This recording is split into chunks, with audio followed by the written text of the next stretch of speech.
Hello friends, welcome back to our channel online study साथी। तो आज की इस वीडियो में हम लोग एक नया टॉपिक लेकर के आए हैं, जिसमें जो है हम लोग फिर से एक 2 मार्क्स का क्वेश्चन कवर करने वाले हैं जो आपके बोर्ड एग्जाम में आता है।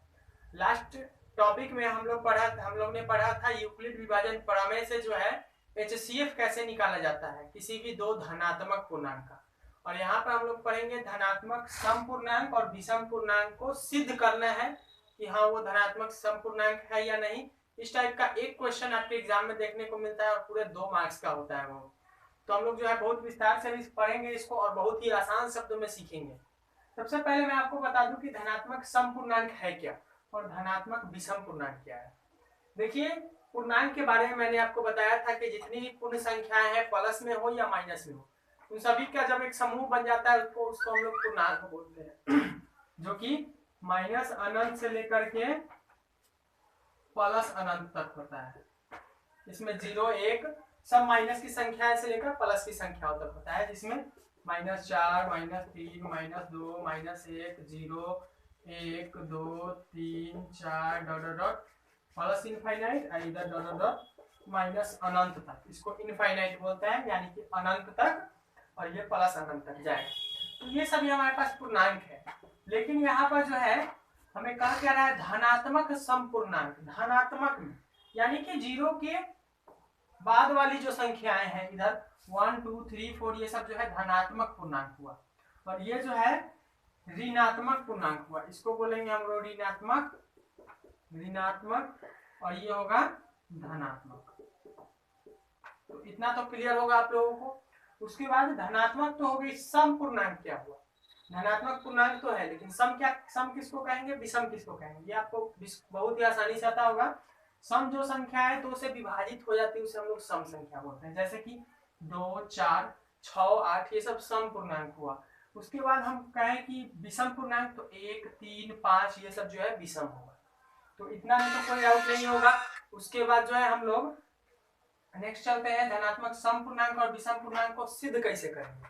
सिद्ध कैसे करेंगे तो नेक्स्ट जो है हमें सवाल पहले देख लेते हैं। दर्शाइए कि प्रत्येक धनात्मक समपूर्णांक 2q के रूप का होता है तथा प्रत्येक धनात्मक विषम पूर्णांक 2q + 1 के रूप का होता है। तो चलिए हम लोग जो है इसको प्रूफ कर लेते हैं। उससे पहले मैं आपको सबसे पहले लिखने का तरीका बता दूं। क्या लिखेंगे,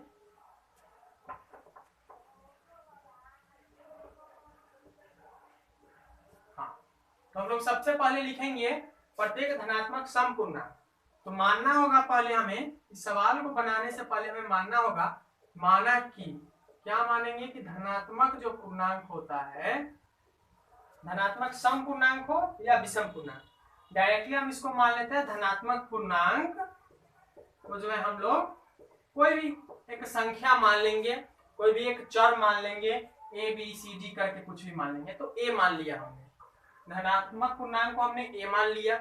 उसके बाद जो है हमारे पास दे क्या रखा है, तो 2q दे रखा है, 2q + 1 दे रखा है, यही ना। तो लिख लेंगे क्या क्या दे रखा है, 2q,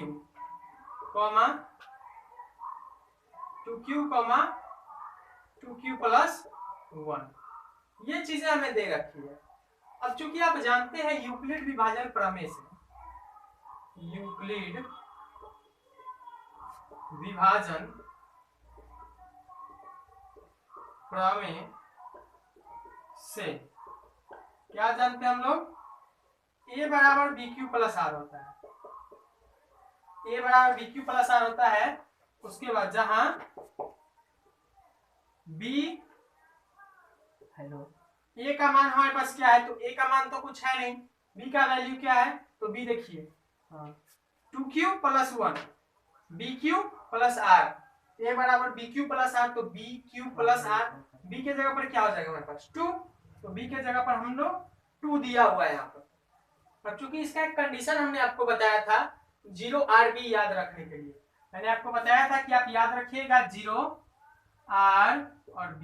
लिखने के बाद हम लोग जो है क्या करते थे, 0 r b, इसको जो है फर्स्ट वाला में इक्वल का लगाते हैं, उसके बाद नहीं, यानी कि 0 से लेकर के बड़ा होना चाहिए 0 का वैल्यू, सॉरी r का वैल्यू जो है 0 से बड़ा होना चाहिए या बराबर होना चाहिए, और b से छोटा होना चाहिए।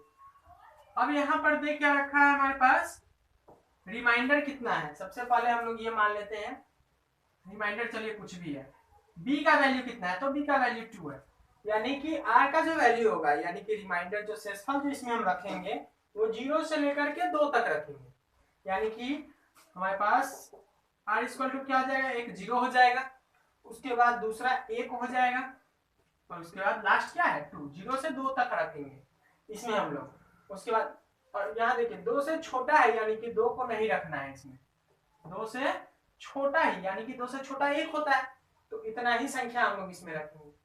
अब क्या आगे बनाना है, ये तो हमें पता ही है। उसके बाद मानेंगे क्या, जब या व्हेन r का वैल्यू जब हमें 0 रखेंगे तो क्या होगा, रिमाइंडर जब हम 0 रखेंगे तो क्या होगा, हमारे पास a का वैल्यू तो a ही रहेगा, b का वैल्यू कितना है तो 2 है, तो b का वैल्यू 2, q कितना है तो पता नहीं, तो q ही रहेगा। रिमाइंडर क्या रखना है, तो रिमाइंडर हम लोग 0 रखेंगे, 0 रखेंगे तो 0 रख दिए, हमारे पास क्या आ गया, इसके बाद हमारे पास क्या मिल गया 2q प्लस 0, यानी कि 2q, 0 का वैल्यू तो है नहीं, तो हमारे पास 2q हो गया।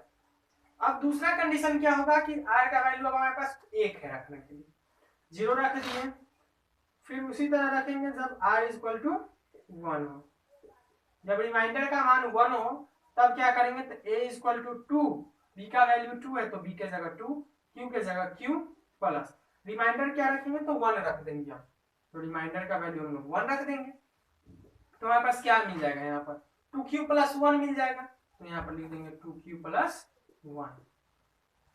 ये देखिए यहाँ पर जो हमारे पास संख्या आया है ये 2q, यानी कि ये 2 का गुणज है, q यहाँ पर हमारे पास क्या है, तो q एक पूर्णांक है, 2q प्लस 1।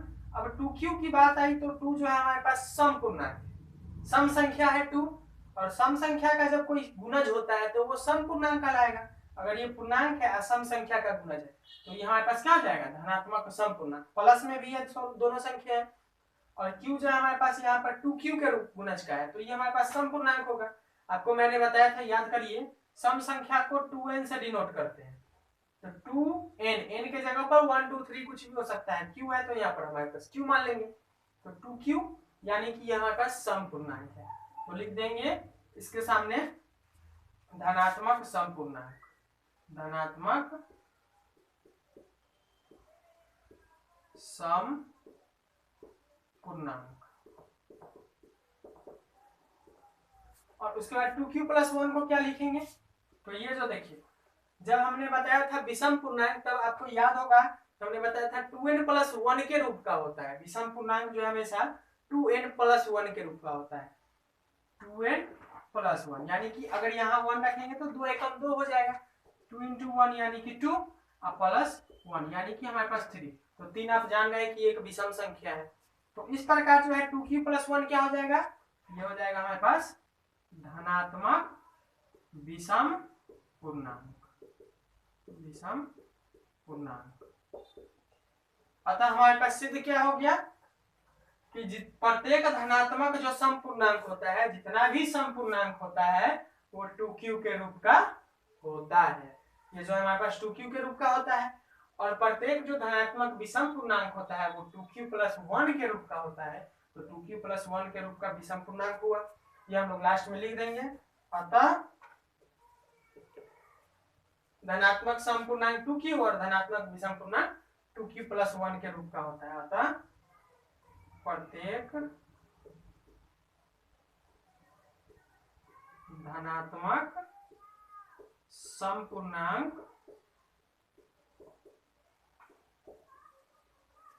2q के रूप का होता है।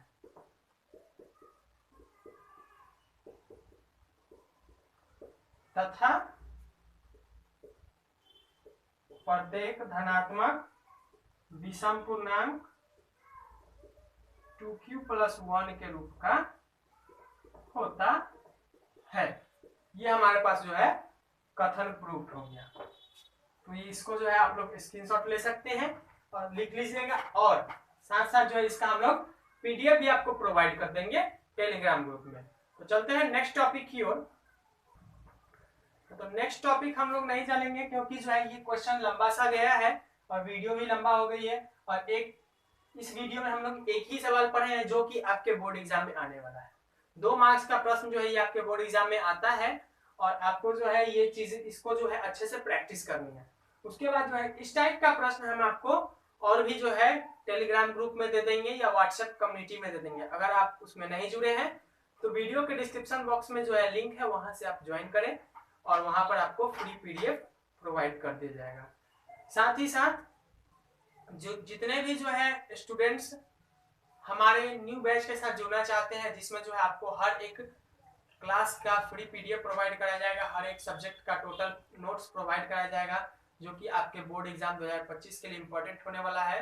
तो आप लोग जो है जरूर नीचे जो डिस्क्रिप्शन बॉक्स में एक नंबर दिया हुआ है उससे आप कांटेक्ट कर सकते हैं। डायरेक्ट आपको व्हाट्सएप ग्रुप में जोड़ दिया जाएगा, प्राइवेट ग्रुप में जोड़ दिया जाएगा, जहां पर आपको हर चीज नोटिफिकेशंस के साथ साथ जो है पीडीएफ प्रोवाइड कर दिया जाएगा।